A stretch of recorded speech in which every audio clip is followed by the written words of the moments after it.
Last time, we talked about the identity trap, the invisible story running your financial life without your permission. You walked away with one sentence to finish. Some of you finished it. This episode is for what happens next.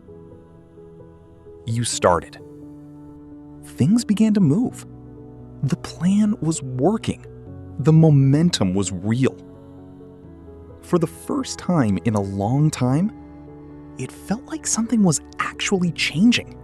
Maybe you sent the proposal, got a reply, made a sale, checked your account and saw a number you hadn't seen before. It was working. You were working. And then you stopped. You cleaned the desk instead of finishing the task, opened social media for 45 minutes, made tea you didn't need. And somewhere in the back of your mind, you knew exactly what you were doing. And you did it anyway. This is not laziness. This is not a lack of discipline. This is something far more specific. And today, we are going to name it. The invisible wall. Why you stop? Just before you win. Not because something went wrong. Not because you ran out of ideas. You just stopped. Psychologist Gay Hendricks spent decades studying high performers, and he found one pattern above all others that derailed intelligent, ambitious people. He called it the upper limit problem. The idea is this: every person has an internal thermostat, a set point for how much success, happiness, and forward momentum they unconsciously believe they are allowed to have. And the moment you exceed that set point, your own brain pulls you back down. Not your circumstances, not your competition, not bad luck. Your brain. The same brain that got you this far quietly hits the reset button. The moment things get too good, and it does not feel like self-sabotage, it feels like four completely reasonable things. Trigger 1, worry. You start catastrophizing every possible thing that could go wrong at the worst possible moment. Trigger 2, blame and argument. You pick a fight with someone you love right before a big opportunity. Trigger 3, deflection. You suddenly find 20 urgent, unimportant tasks that need doing right now. Trigger 4, squashing. You get so close to the breakthrough and then quietly talk yourself out of it.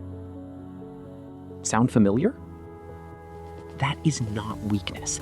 That is your thermostat doing exactly what it was programmed to do. And underneath all four triggers, the inner voice is running the same two questions on a loop. What if you fail at the next level?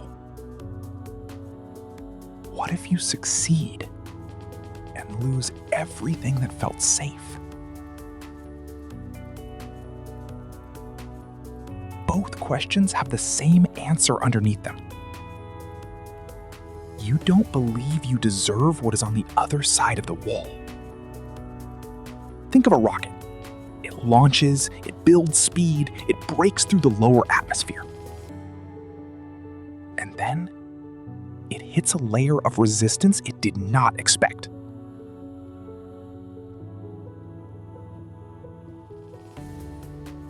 It is not the sky that stopped it.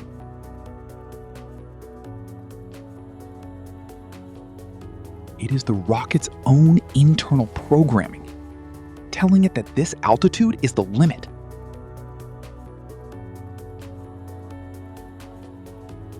The ceiling is not out there.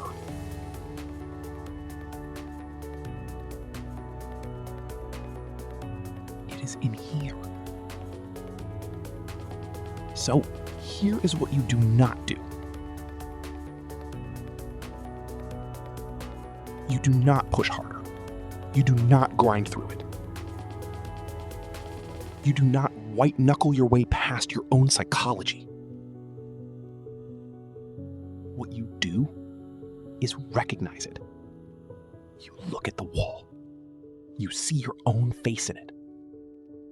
And you say, I know what this is.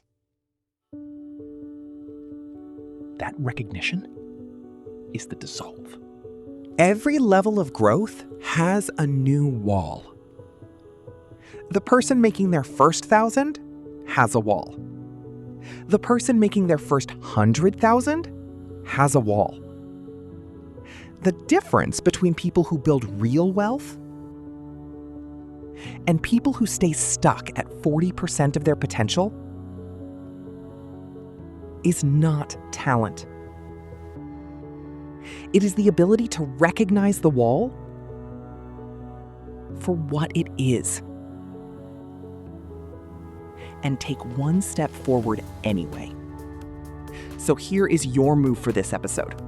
If episode 1 showed you the trap, episode 2 just showed you the ceiling.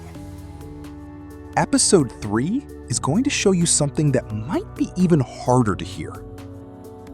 How watching other people's success is quietly keeping you poor. Subscribe so you do not miss it. And go name your wall.